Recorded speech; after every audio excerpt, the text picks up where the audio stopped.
You're listening to 91 Reasons, a journey into the twisted landscape of pop culture. Keep your hands and arms inside the podcast at all times. And now, the voice, Jeff Tucker.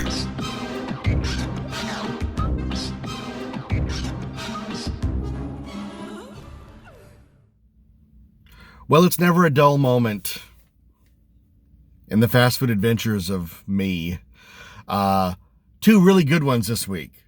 And I swear I should put cameras all around this car so that I can record my fast food encounters, because I could do a whole channel of just the craziness of trying to order food in this state. So we went to Kentucky Fried Chicken and we ordered their $6 combos. They have $6 chicken strip combo, 6 and change. So you know what? Let's call it 7. Why don't we just call it 7 to be even? We ordered 4 $7 combos. And when we get to the window, the woman looks over and she says, "Oh, hi, it'll be $54.36. And I said, that seems awfully high. $54? Are you serious? What am I missing here? Sir, it's $54. You ordered combos."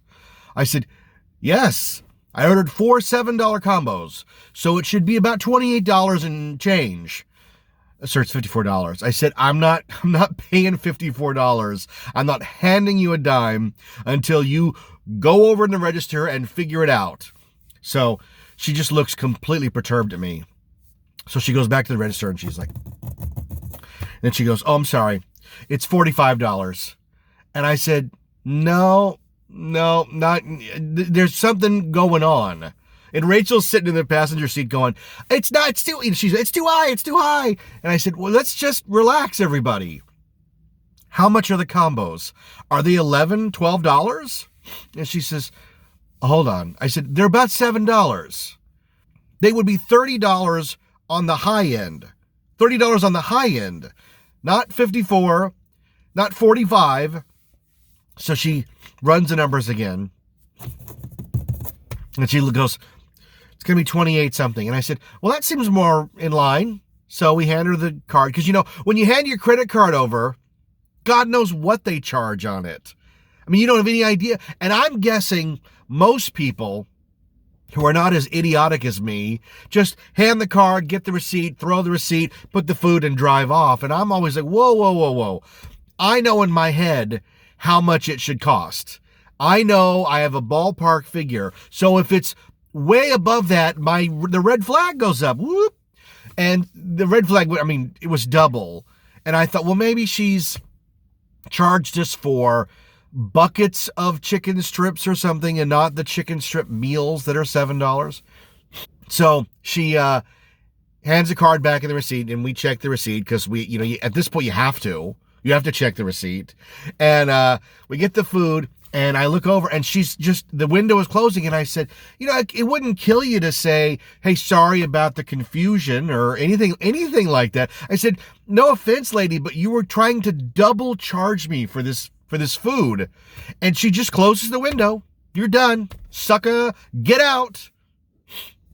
That's what's wrong today. That everybody's bought into this idea that the fast food workers are essential heroes. And I don't doubt that what they do is difficult and that what they do is important. I have no doubt about that.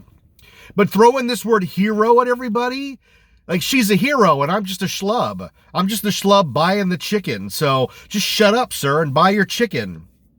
I will.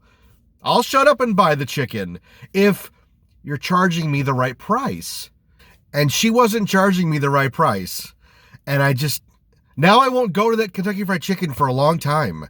Because all it takes is one ridiculous encounter like that for me to go, look, I got to take a break from you guys. It's not you, it's me. I have to take a break. The other one was really good too. Have you noticed that McDonald's, for some reason, is so confident in their fast food agility that they've added a second lane to almost every fast food joint in the country. And it's interesting, like you saw it like at one and then another and then another. And now it's every McDonald's has two drive-thrus. The one on Beach Boulevard by Knott's does not have 2 lanes. It's one of the only ones around that doesn't have the 2 lanes. Chick-fil-A has 3 or 4 lanes. In-N-Out has 3 or 4 lanes, but they have people out there governing all the lanes. You're next, you go, please stop, you go. It's very organized. Chick-fil-A is like an army. You expect somebody out there to be playing dun, dun, dun, as the cars go by because it's so precision. But McDonald's is just like, yeah, there's 2 lanes. You guys figure it out.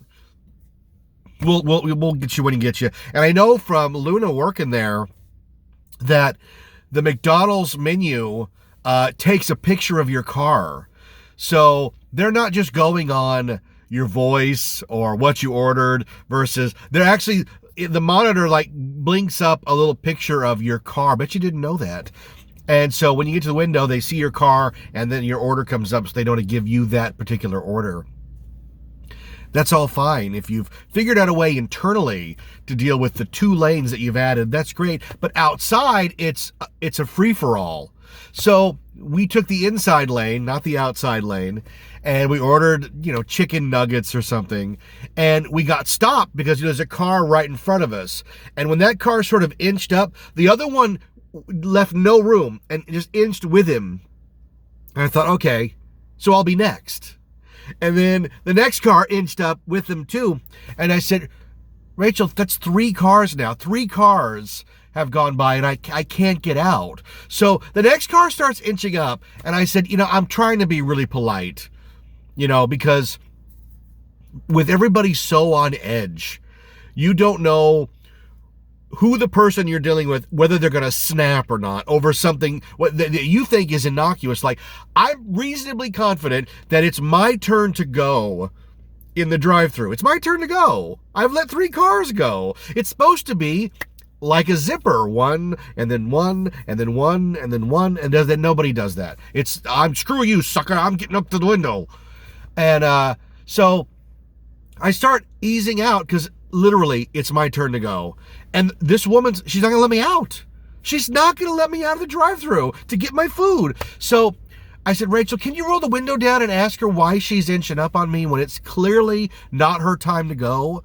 And so Rachel goes, excuse me, it's our turn to go. And the woman goes, I've only got a shake. As if the content of the order dictates who gets to go. Like, the shake is the equivalent of the single rider line to go into the drive-thru. And I leaned down and I said, ma'am, we've let 3 cars go. So we're going to go next, but I'm sure they'll have your shake for you when you get there. She was not having it. She was visibly red. And by that time, I've already pulled out in the lane, so it's too late. That's the way that one went. It's too late for her to get in front of me. So I look behind me, and I took no pleasure in it. If she wants to get her shake, I get it. She should get her shake. But the problem was, I'd already let 3 cars go in front of me, and you just want to get... McDonald's is not a place you want to be. We'll get to that in a second. It's not a place you want to be. You want to get your food and get the hell out of there. So it's time to go. So I look behind, and she is frothing. And she was so mad at me personally that she squealed out of line and left. And I just looked at Rachel, and I was like, I can't imagine getting that angry over 1 car. And it wasn't her turn to go. So I am doing my best in the aftermath of the pandemic. Yeah, I'm saying past tense. That I'm doing my best to not piss people off. And I had no idea that was going to be such a deal breaker for that woman. Maybe she went somewhere else to get a shake. I don't know. But I turned to Rachel and I said, she left. She goes, well, I go, look, she's peeling out. She's out of here. So let's talk about the other thing with McDonald's in particular, fast food across the board with very few exceptions. Okay, during the pandemic, essential worker heroes, we get all that. Everything has to be to go, we get all that. Late summer when they opened up outdoor dining and then indoor dining open. Remember, there was a window when indoor dining was open, right before Thanksgiving, when they shut everything down in this stupid state. Fast food restaurants in California never reopened indoor dining. They never reopened. There's not a McDonald's anywhere in this area that you can go in, get a sandwich, and sit down, even though Chili's, Olive Garden, Denny's, Black Bear, all the restaurants have sit down. You can go into any restaurant in California, sit down and have a meal, but you can't at fast food. What is going on that you can't sit down in fast food? Are they changing fundamentally the way they do business? Is there going to be a press release, or is it just going to quietly go away? There have been a couple. Arby's will let you eat inside. I've seen a couple of Taco Bells that will, but Del Taco and most notably McDonald's will not allow you to eat in the restaurant. That's fine.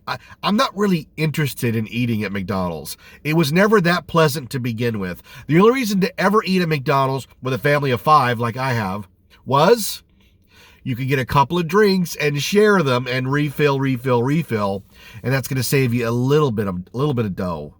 But the bigger issue is they closed the restrooms. Very few McDonald's, if any, will let you use the restroom.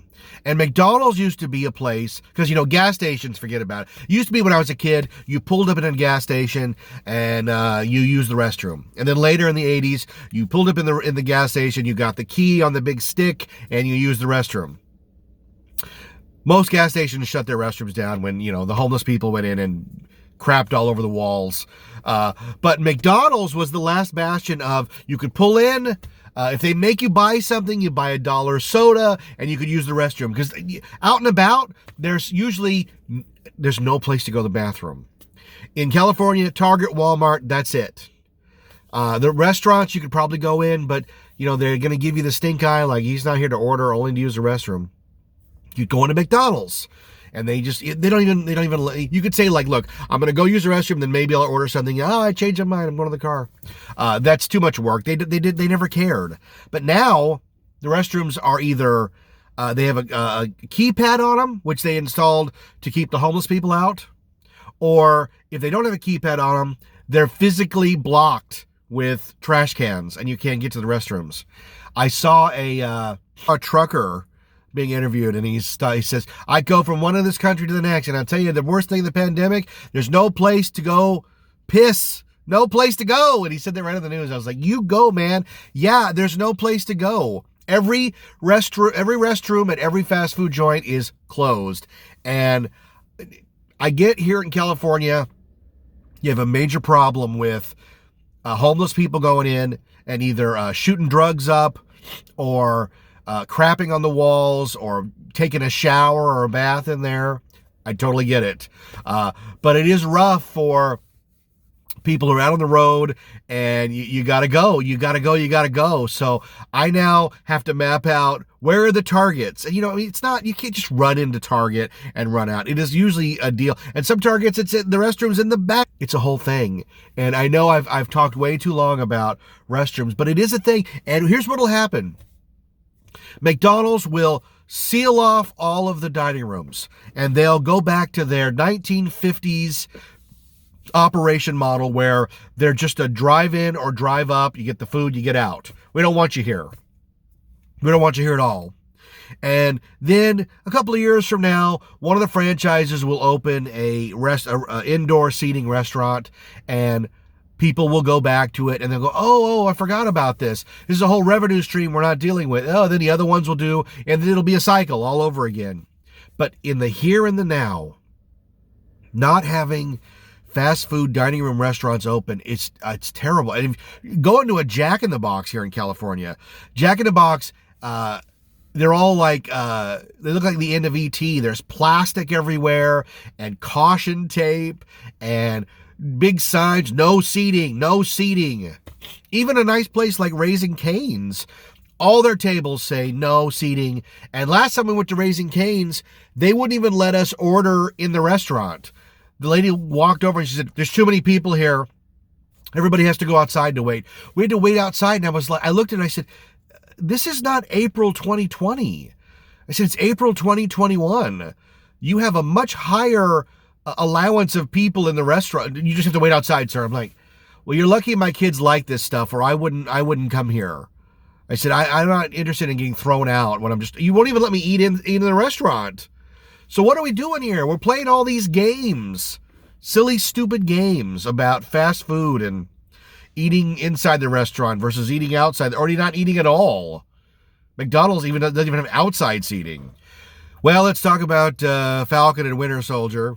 I endured all 6 episodes of that, and it committed the ultimate sin in a superhero show. It was boring. It was really, really boring. The only good thing to come out of it was the relationship between Sam and Bucky was very well done. There was a give and take, a hate-love. We're friends, we're not. That was really good. The John Walker character replacing as the new Captain America was a great story arc. It's funny, that guy got death threats. That's Kurt Russell's son. He got death threats, and you're like, you guys know it's a TV show, right? That it's not real, that these people aren't superheroes, and that somebody has to be the good guy or the anti-hero to make the show interesting. But it seems as if the current woke generation simply wants these superhero shows to be about the two superheroes being in love and, like, I don't know, making breakfast. There's a thing that they do that they ship everybody. Oh, we ship Bucky and Sam in a relationship. Oh, okay, sure. They're gay lovers. Okay, where do we go from here? There has to be conflict for the show to be interesting. It can't just be people in love. Is that what we're striving towards, where the woke crowd just wants stories about people in love and nothing's ever wrong and they just spend all day complimenting each other? Stories are inherently about conflict, inner conflict, outer conflict, physical conflict. That's good storytelling. People rising above challenges that are thrown at them. Not everything can be good. In fact, 90% of the show has to be bad so that the other 10% is so good. That's just basic storytelling. So it's interesting to see people sending an actor death threats. It's the same way that Kelly Tran got all that hate mail for playing Rose Tico. It's like, she was an actor playing a job. If you're mad, be mad at the director. He's the one that put Rise of Skywalker and Last Jedi together. Ryan Johnson and J.J. Abrams. If you want to be mad at people, be mad at the creators. Don't be mad at the characters, the actors. They're just doing a job. And when you're making a movie or a TV show, you're not even sure how it all fits together in the grand scheme of things. Endgame was filmed over the course of years, and the actors weren't even sure what they were doing because some of the characters and things that they're acting with weren't there. It's just green screen. So this idea that you can get mad, it's just so stupid. You get mad at the fact that the show is boring. And I watched the whole thing. Other than Sam, donning the mantle of Captain America, which should have happened in episode 1. It should have been a series about Sam coming to grips with being Captain America, not deciding to be Captain America, because he was Captain America in the last episode for about 25 minutes, which is making the audience wait 5.5 hours for it. Give me a break.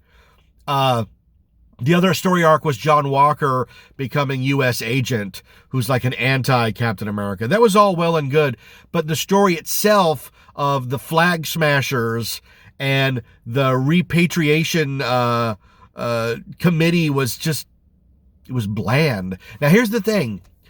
I like to overanalyze things. Now, I didn't watch Falcon and Winter Soldier more than once. I don't think I could. It was that boring.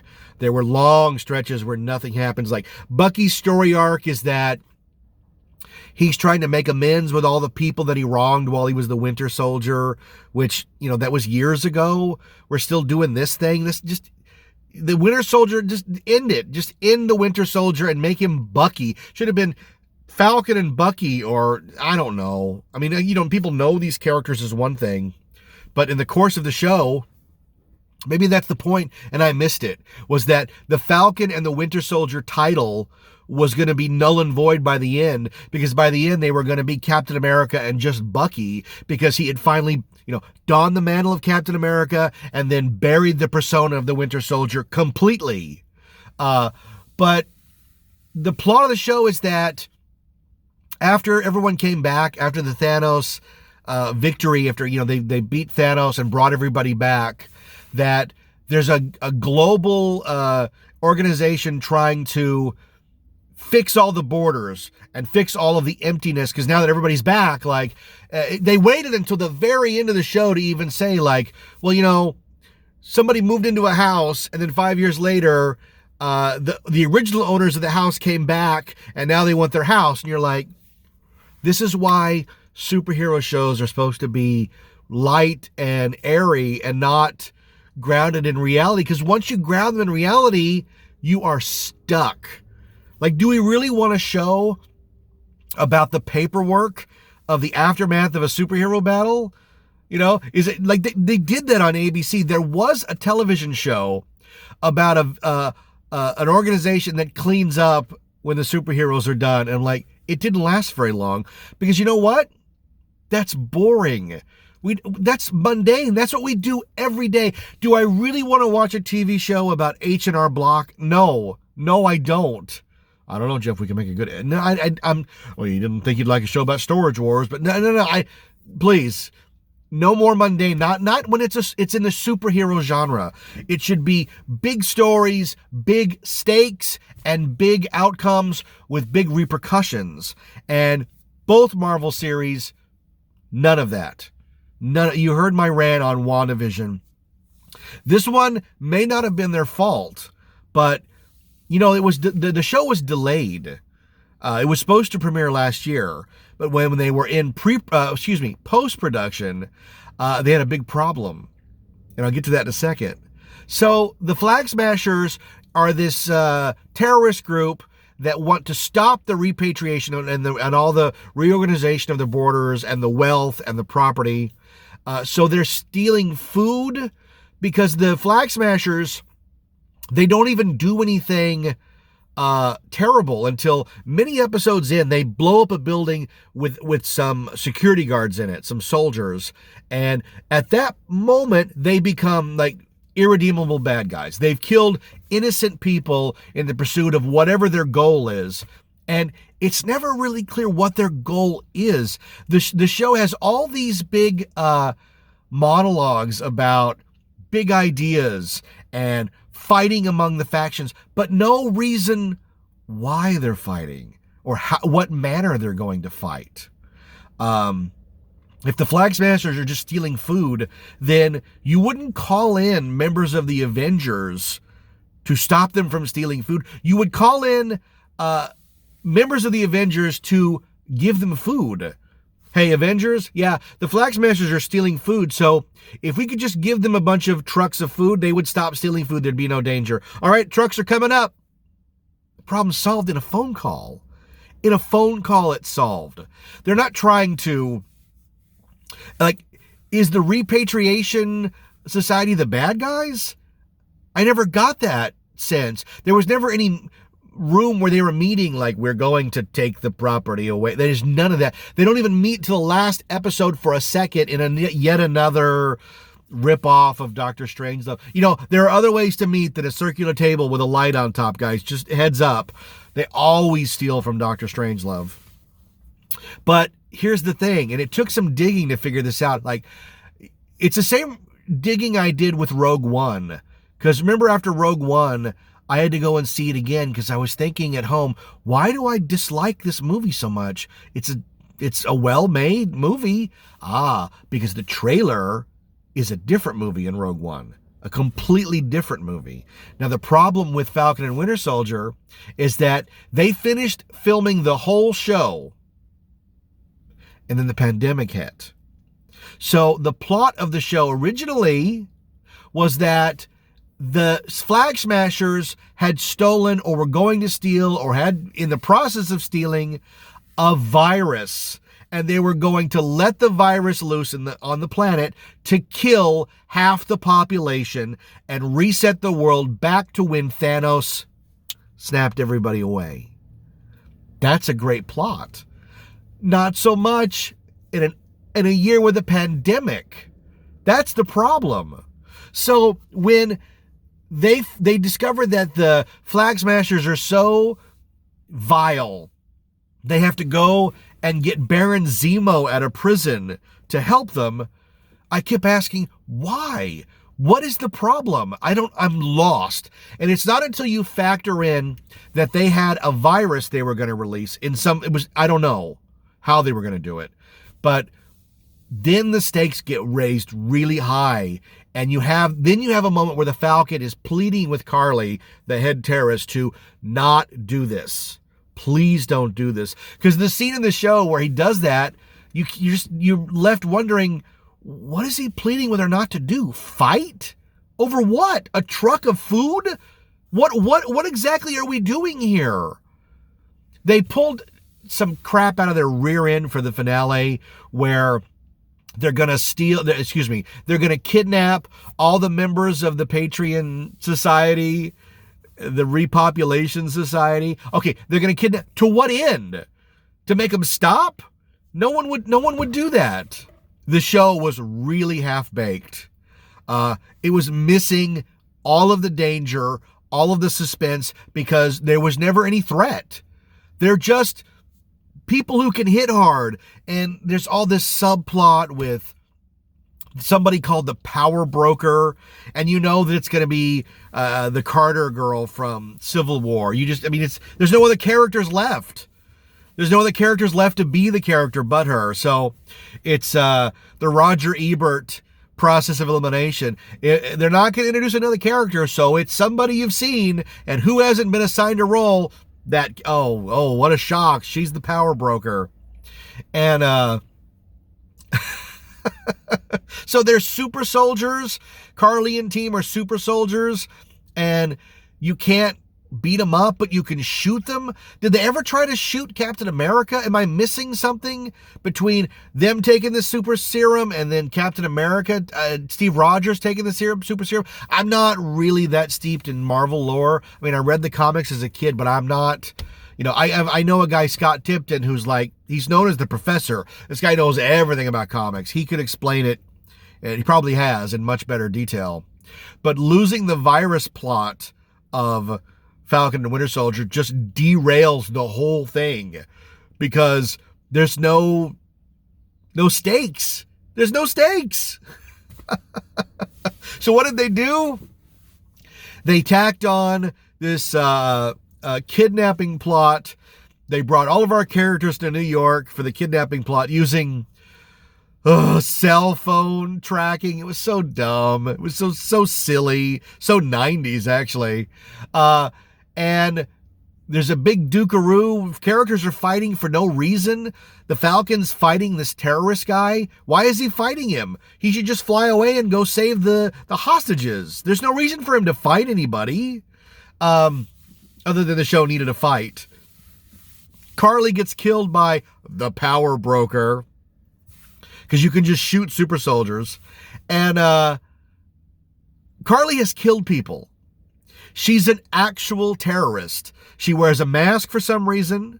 She has a symbol, the red hand that's everywhere. She issues threats to governments and to Sam's family. She issues a threat to his family and his nephews.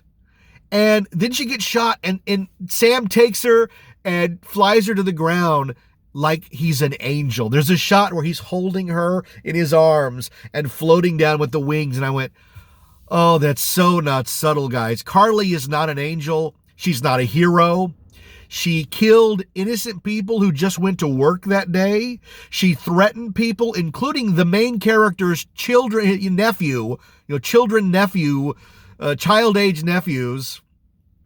So treating her like anything but a terrorist is insulting to the audience. Her cause is ridiculous. Was that scene in there when they were going to release a virus? Oh my God, I hope not. I hope that was part of the reshoots. That footage exists. We'll see it someday. There is an image somewhere of Baron Zemo wearing a hazmat suit from the deleted plot threads. So we'll see. And then at the end, Sam gives this horrible, cliched speech about social justice and ending world hunger with a phone call. And it was really sad. And it was preachy. It was almost Fight Club. You know, when Tyler Durden grabs the camera and you can see the film sprockets and he goes, "You're not your khakis. You know, you're not the contents of your wallet." It was Mr. Rogers when he goes, "Hello, everyone. Let's take a moment and think about the people we love." And you're like, oh, he's talking to me. So was Sam talking to me at the end? Because you know what, dude? I don't want, and I'm talking about the character, not the actor. I don't want to be preached to by a superhero show. Yes, have big ideas, have big thoughts. Watchmen had it, but there was no moment in Watchmen where, I'm talking about the TV show, there was no moment where a character turned basically to the camera and said, "You are racist." What are you guys talking about? What are you talking about? The whole idea that a black man can't be Captain America? That's stupid. That's tacking on stuff that's not in there. Sam's a hero. Sam helped save the world. Steve Rogers gave him the shield. Him giving it back in episode 1 was a slap in the face, not only to Steve Rogers and Captain America, but we the fans who wanted Sam to put the shield on and go, "I got this." And then this, boom, he's Captain America. It should have been him proving that he is Captain America through actions as Captain America, not 5.5 hours of, "I'm not worthy of being Captain." Yes, you are, Sam. You're Captain America. How do I know? Because Captain America said you were Captain America. Just like Charlie Bucket is the new Willy Wonka because he was given the factory.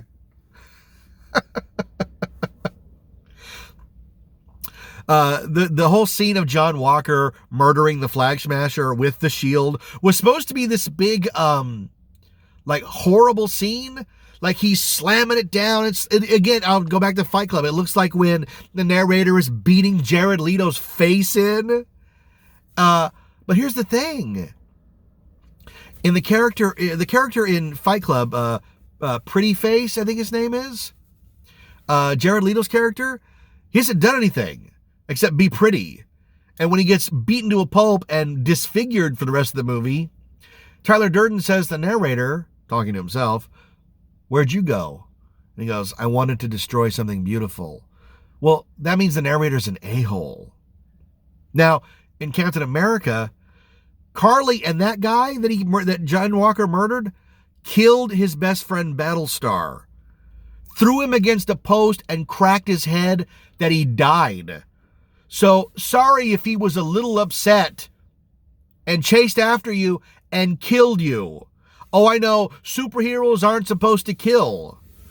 It depends on who it is. Some superheroes do. The Punisher has been very popular for 40 plus years killing bad guys. You know, if Batman had killed the Joker the first outing, we wouldn't have had 75 years of a crime spree. So I didn't get the feeling of, oh my God, he's not worthy of being Captain America because he killed that guy. Like, no, he just killed somebody. You know, Captain America was pretty pissed off when he thought Bucky was dead too. I know they're trying to echo the same storylines to show you the different ways and different decisions people can make.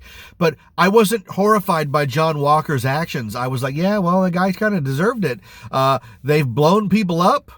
They've stolen numerous amounts of goods. Now, again, remember, in the original storyline, the reason that everybody's on edge is that the Flag Smashers are going to release a virus. So add that to the killing of that guy and you go, well, what else are you supposed to do? What else are you supposed to do? The guy's got his finger on the button and they're going to, boom, kill everybody. That's bad guy stuff. And when the James Bond villains do that, guess what? Every single one of them has been killed by James Bond or indirectly by James Bond. That's what heroes do. They do the dirty work that we won't do. Not everybody deserves to be put in a prison made of plexiglass at the end of the story. Some bad guys deserve to never see the light of day again. That's an unfortunate truth. But that's storytelling. It's not real life. Nobody died. It's just storytelling. And it gives the characters depth. It gives them something to think about. They could have done a whole series of John Walker as Captain America, dealing with the fact that he murdered that guy and trying to show the world that he can be a better Captain America after having gone through that. Now, they're not going to do that because he's the bad guy. He's U.S. agent. Hired in a horrible cameo by Julia Louis-Dreyfus. I don't know who wrote that dialogue for her, but the whole show, I'm just like, oh my God, who wrote this? It's like if the bad guy was from Mean Girls. Like if they took a character out of Mean Girls and transplanted her into the Marvel Universe. It was very strange. Falcon and Winter Soldier, it's over. I'm never going to watch it again. I'm gun shy now on all these Marvel shows. I've only, really enjoyed The Mandalorian because, there was at least some meat on the bone there and a really nice cameo at the end by Luke Skywalker. By the way, where was the Captain America cameo in this show? In the context of Falcon and the Winter Soldier, Cap is still alive. He handed Bucky the shield, Sam the shield, what, a month ago, 2 or 3 months ago? There's no visit to Steve Rogers for him to go, why'd you give the shield up, Sam? You're worthy of, even if it's his death scene. Imagine a Steve Rogers death scene where he leans over and the last thing he says to Bucky, the last thing he says to Sam is, you're worthy. You're Captain America. Where he goes, don't die, Cap. And he's like, I'm not Cap. I'm just Steve. I'm looking at Captain America. Oh my God, I got chills. I just came over the top of my head. There's a million things you could have done. And instead, even if it was in the stinger at the end, boy, the stinger of this show was so stupid. So in the stinger,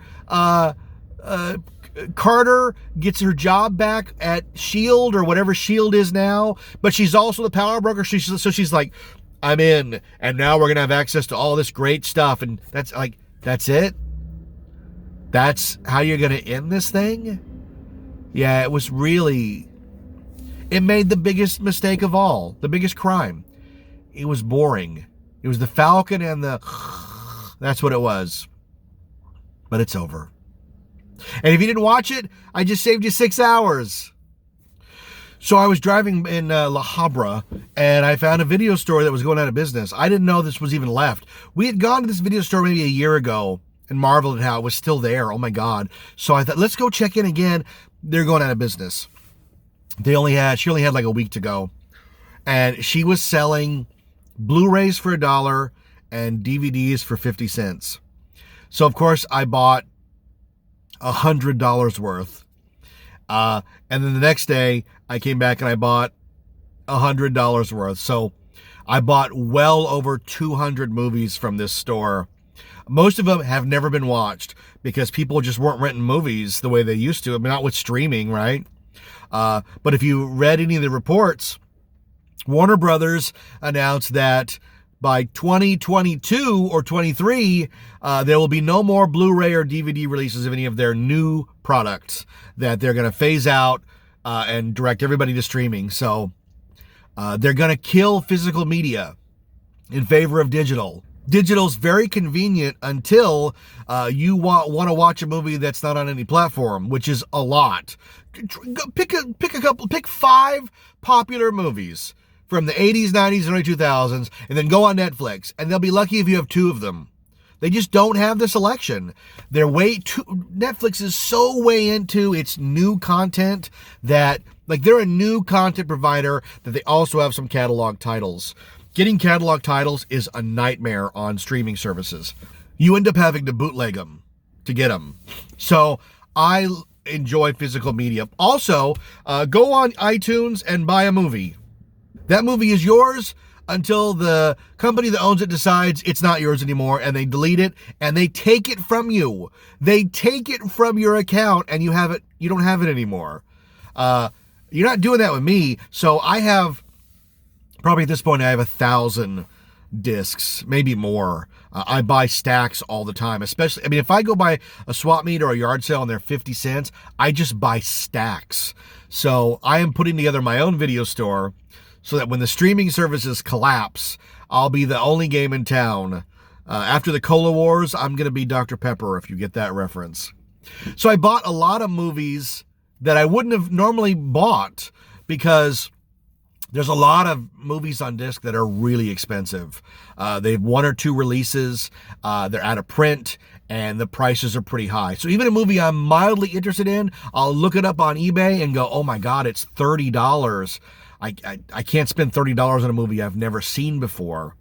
So this was a great way. At $1 a piece for the Blu-rays and 50 cents for DVDs, I have stacks of movies I would never even think of owning before. So I watched a bunch. And I watched one that I knew going in it was going to be weird and bizarre, and who knows if it was any good. But it was so weird and bizarre that I had to give it a shot. I watched, it's a movie called The Skin I Live In. It's by Pedro Almodovar, who's a pretty big director. He's made some very well-known movies. But this one, I don't know how it got made. I have no idea. And here's the thing. It is a prestige A-list release. It's an expensive movie. It's not a low-budget movie. It has a legitimate star at the head, Antonio Banderas, who also starred in Almodovar's Tie Me Up, Tie Me Down. This is the guy who made Women on the Verge of a Nervous Breakdown. He's made legit movies. This one, I couldn't tell you. Antonio Banderas plays a doctor who specializes in skin, hence the Skin I Live In title. He lives in Spain in a big mansion on a big piece of property where he has a housekeeper. He has his own operating theater and his own lab to do experiments. And he is doing experiments with skin, trying to make the skin fireproof. So his goal is to make a new kind of skin that can be grafted on you, and when you put a blowtorch to it, it doesn't burn and you don't feel it. Now, to that end, he has a room in his house, locked room, with a very good-looking woman in it who wears a flesh-colored unitard. And she makes sculptures, she writes on the wall, and she does yoga. And for the first half hour, that's just the movie. Like, he's doing experiments. The doctors tell him you better not be experimenting on people, which he is, the woman in the room. And the woman in the room is getting skin grafts, and he's perfecting her into something, and almost Frankenstein-ish. And he does a thing where he tries to burn her, it doesn't burn. And he, no joke, they do opium together. They smoke opium together. And he keeps the key in his pocket and locks her in the room when he doesn't need her. And they send food through a dumbwaiter. It's all very strange. It's hard to even describe this movie because I kind of know where it's going because I've seen the trailer, but I don't know where it's going because I haven't seen the movie itself. And the movie takes a turn when they're having carnival, some sort of version of carnival, and a guy dressed as a tiger tries to get in the house, and he's got a mask on and a tiger like costume with a tail and everything, and the woman's like, go away, no one can come in, no one can come here. Now they've just sent all the other servants packing. Like he had another housekeeper, like a cook. He had a gardener and such. He fired them all because he's afraid that they're going to squeal on him that he's experimenting on this woman. So as they're leaving, the tiger guy shows up. So the only people in the house at the time are the housekeeper and the woman in the locked room. And the tiger guy wants to get in the house, and the housekeeper's like, I don't know who you are, I'm not letting you in. So the tiger guy pulls his pants down and shows his bare ass, and he's got a birthmark, so she lets him in. And you're just like, what am I watching? And when he gets in, He's hungry, and he's her son. He's the housekeeper's son. And it just gets weirder from here.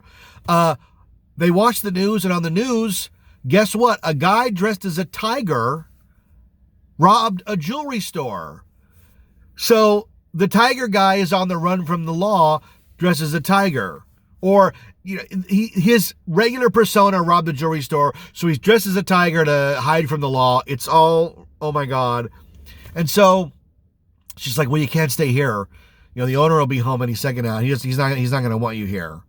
You're like, oh yeah, why would he want this guy? The woman's son happens to be a bank robber, and why is he there? And then he sees the woman on the monitor that's being locked in the room. And he goes, what's this? And she's like, oh, it's an old tape. It's just an old tape. And he figures out that it's a live feed. So, of course, what does he do? He breaks every door in the house down till he finds the room with the woman in it. And then he violently rapes her on camera. And the whole time I'm going like, what the hell is happening? I just don't know what's happening in this movie. Where is it going? The owner comes home, sees that the woman in the room has been raped by the tiger guy. He takes out a gun and he shoots the tiger guy and kills him. So then he has to drive out to the middle of nowhere and bury the tiger guy's body so that no one will find him. And when he comes home, the woman in the locked room is not in the locked room anymore. She's just in the house. And the housekeeper and the woman in the locked room, Viv, I think her name is, Vi, something like that. The housekeeper tells her that she was the housekeeper for that house and that family for years. And that man, that the tiger guy that got killed was her son. But Antonio Banderas is her son too. So they were brothers. And she never told anybody. She allowed the family to raise the child as their own because they were not able to have children. So they took the child from the housekeeper and raised him.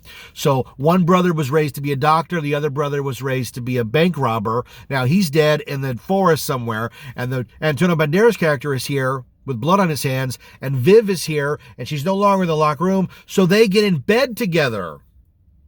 And they're snuggling. And Viv says, we can't have sex because the tiger guy really messed me up. If you know what I mean. She goes, if you know what I mean, you really messed me up. But he's like, oh, I understand. Just promise me you're not going to go anywhere. And she's like, I'm not going to go anywhere. You let me out of the room, but I'm not going to go anywhere. And you're like, I'm lost. I don't know what the hell I'm watching. So you find out that the woman in the room looks just like Antonio Banderas' dead wife.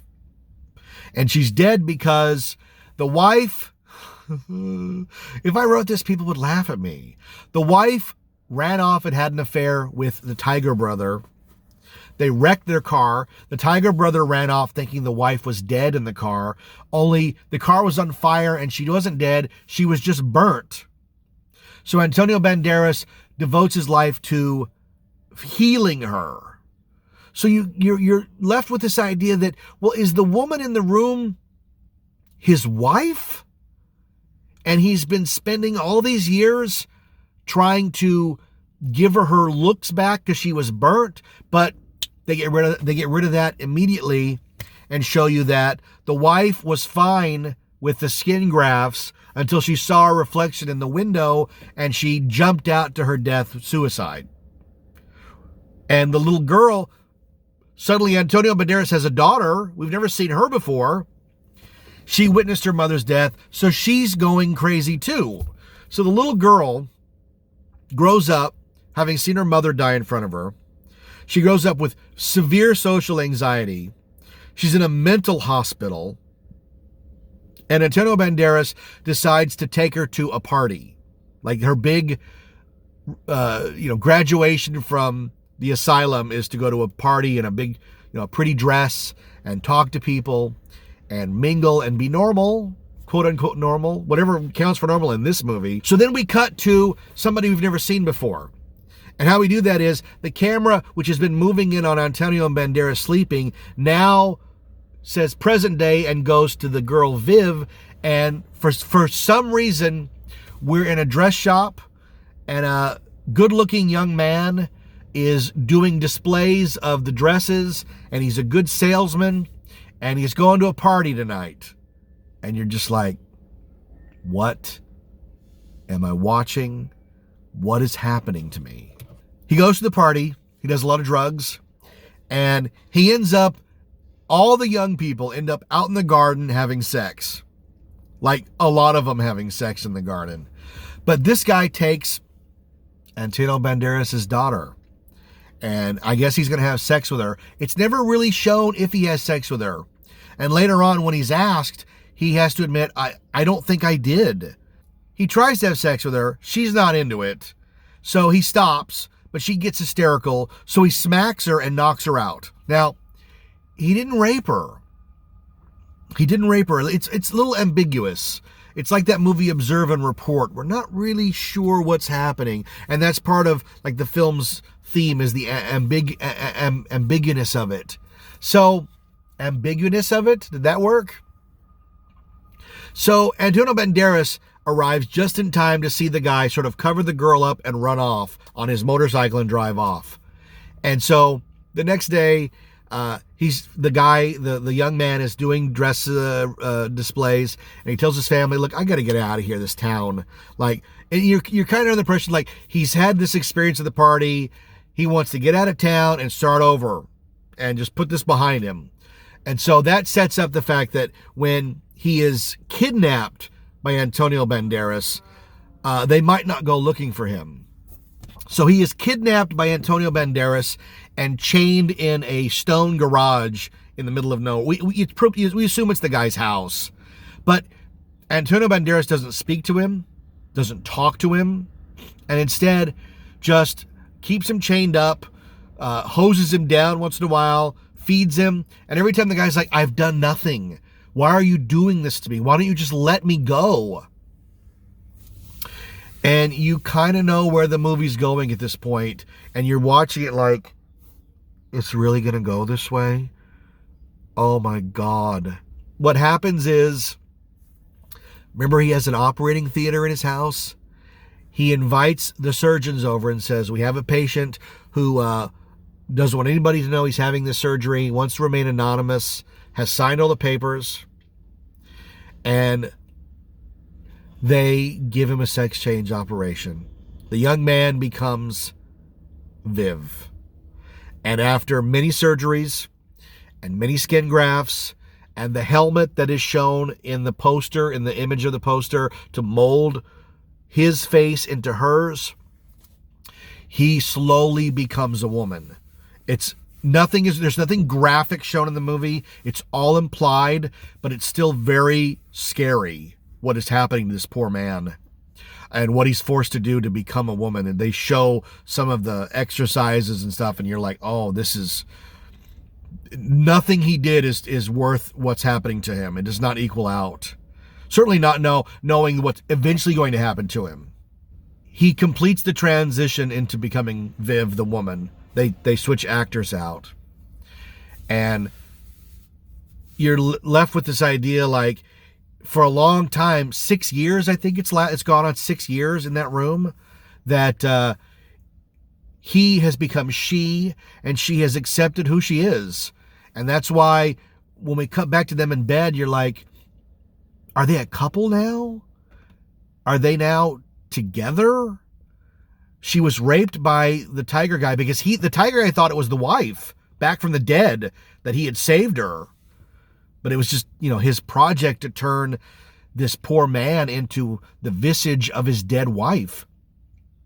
You're never really certain what his intentions are, except that I guess he loves her.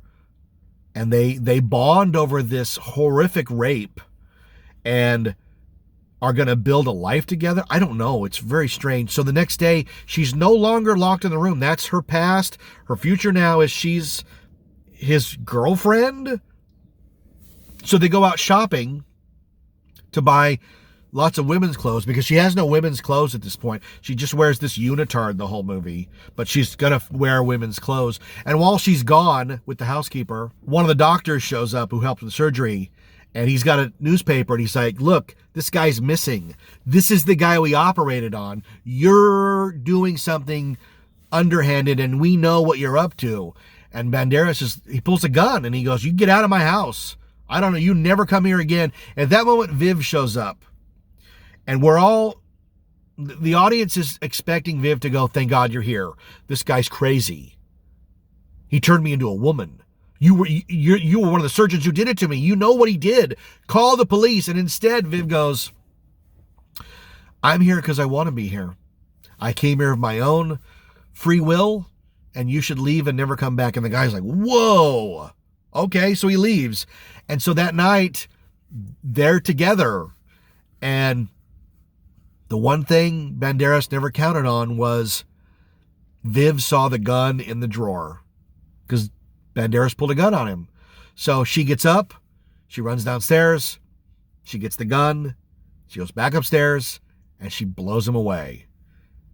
Rightfully so. I mean, this character has been put through the ringer. Just blows him away. The housekeeper hears the gunshot, comes running, blows her away too. She gathers up her stuff. She goes back to the dress shop where her sister and mom are there, and she tries to explain, like, it's me. It's me. And they're like, who are you? And at the end, he goes, I'm me. And that's how the movie ends. There's no real resolution other than she escaped, but now she's trapped in this other body, this other person.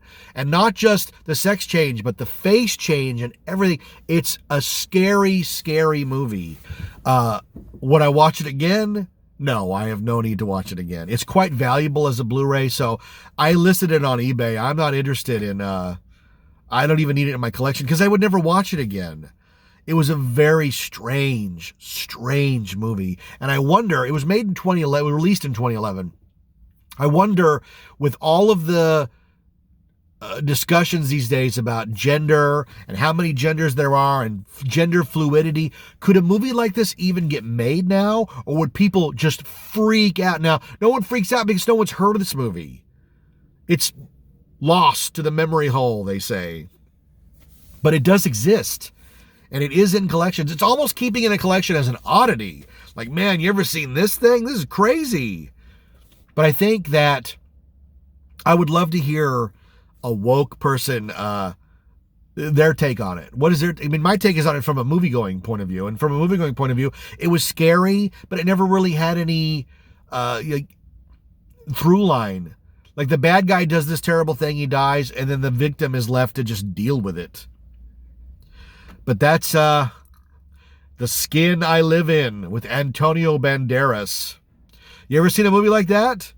I watched another one, a doozy called Sorry to Bother You. We'll try to get to that one on the next episode of 91 Reasons. Thanks for listening to 91 Reasons. Please subscribe and leave a review on iTunes. Find us on Facebook. Is anyone even still listening?